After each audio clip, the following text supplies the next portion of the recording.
Every hero has an origin story. For Napoleon Bonaparte, it began at the siege of Toulon. Join me as we explore the first step of his epic journey. Siege of Toulon, French History 1793. Welcome back to Prospect Everything. Today, I'll take you on a journey back in time to explore a pivotal event that changed the course of history, the Siege of Toulon. Before we begin, don't forget to like, subscribe, and share this video so you never miss out on any of our uploads.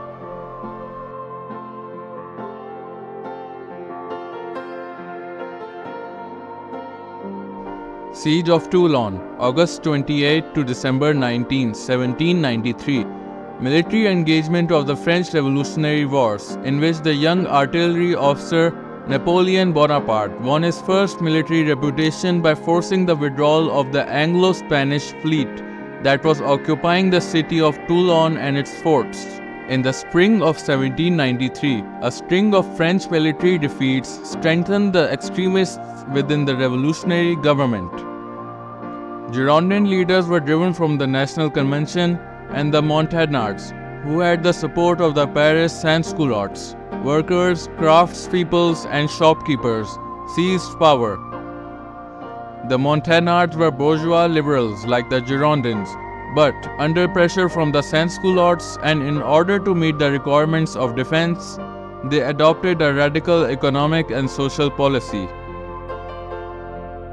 These exceptional measures provoked violent reactions: the Wars of the Vendée, the Federalist risings in Normandy and Provence, the revolts of Lyon and Bordeaux, and the insurrection of the Chouans in Brittany.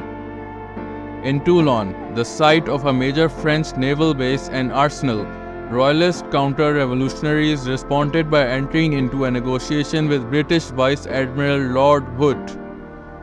They agreed to surrender the city to Hood on the condition that Hood would preserve the town and its ship for the imprisoned child, King Louis XVII, and assist them in restoring the Constitution of 1791.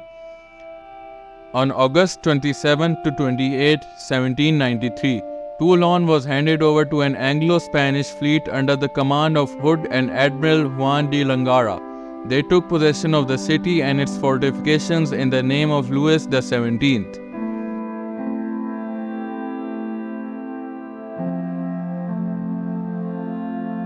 The British fleet also seized more than 70 French ships, an armada that comprised almost half of the French navy and the bulk of its Mediterranean fleet. Both the strategic importance of the naval base and the prestige of the revolution demanded that the French recapture Toulon. The siege of Toulon was commenced by General Jean-François Carteau in early September, and it continued without much vigor during that and the succeeding month. When the commander of the French artillery at Toulon was wounded, Napoleon received the post to the commissioner to the army, Antoine Saliceti, who was a Corsican Montagnard deputy to the National Convention and a friend of Napoleon's family.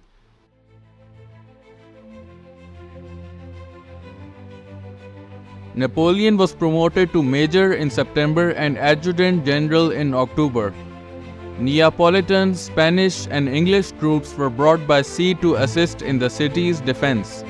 In the beginning of November, Carteau was removed and given command of the French army in Italy, and General Jacques Dugommier succeeded him in the direction of the siege. Dugommier was quick to recognize Napoleon's qualities, and the pair began developing a strategy to dislodge the British and their allies from Toulon.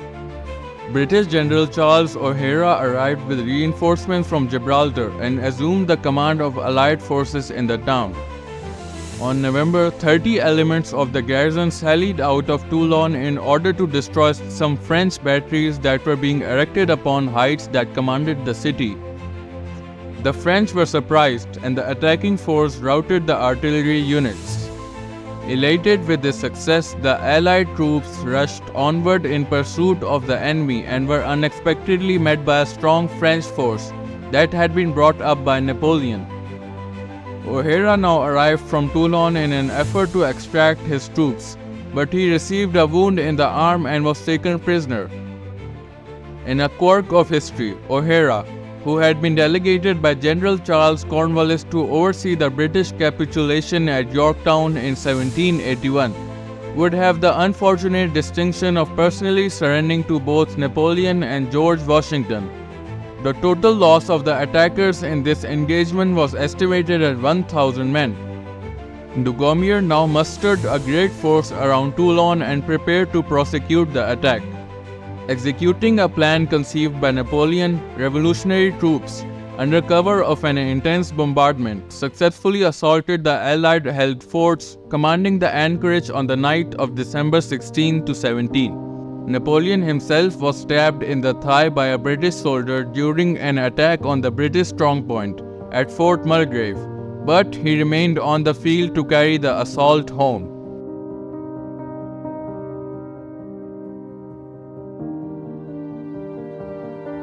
By the late afternoon of December 18, a battery of French guns, commanded by Napoleon, was able to open fire on the British fleet.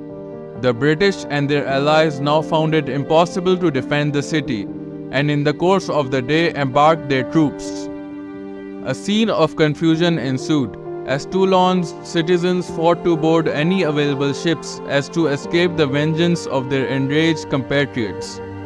British Captain Sidney Smith, who had been tasked with destroying the arsenal and scuttling the French ships on the western side of the harbor, suspended his withdrawal until he had extracted as many Toulonnais as could be carried on his ships. The total number of French refugees thus borne away amounted to nearly 15,000. The Allies burned 42 French ships, including 8 ships of the line, but a sizable portion of the French Mediterranean fleet was reclaimed and repaired by revolutionary forces. When the revolutionary troops took possession of the city on December 19, the reprisals carried out against the population were severe. A crowd of Jacobins who had rushed out to welcome the advancing troops were cut down, and a day passed before Dugommier was able to reassert control over his forces. Napoleon was recovering from his wound, which was so severe that it was believed that amputation might be necessary, and was not present for the worst excesses perpetrated by the revolutionary troops. Within days, several hundred royalists were rounded up and shot or bayoneted. A cessation of the immediate violence did not spell an end to the retribution against Toulon by the revolutionary government. However, Bertrand Barrère, one of the revolution's most feared anti-royalists, proposed that the city be renamed Port de la Montagne and that all of its civilian buildings be razed to their foundations. Some 12,000 laborers were pressed into service from the surrounding countryside to demolish the city. Representatives of the National Convention, led by Paul François John Nicolas, Vicomte de Barras, Louis Fréron, and Augustin de Robespierre, the younger brother of Maximilian, convened special tribunals in the weeks following the reconquest of Toulon, and thousands were put to the sword or guillotined. On December 22nd, Napoleon, aged 24, was promoted to Brigadier General in recognition of his decisive part in the capture of Toulon. Augustin de Robespierre, in a dispatch to his brother, praised the transcendent merit of the young officer.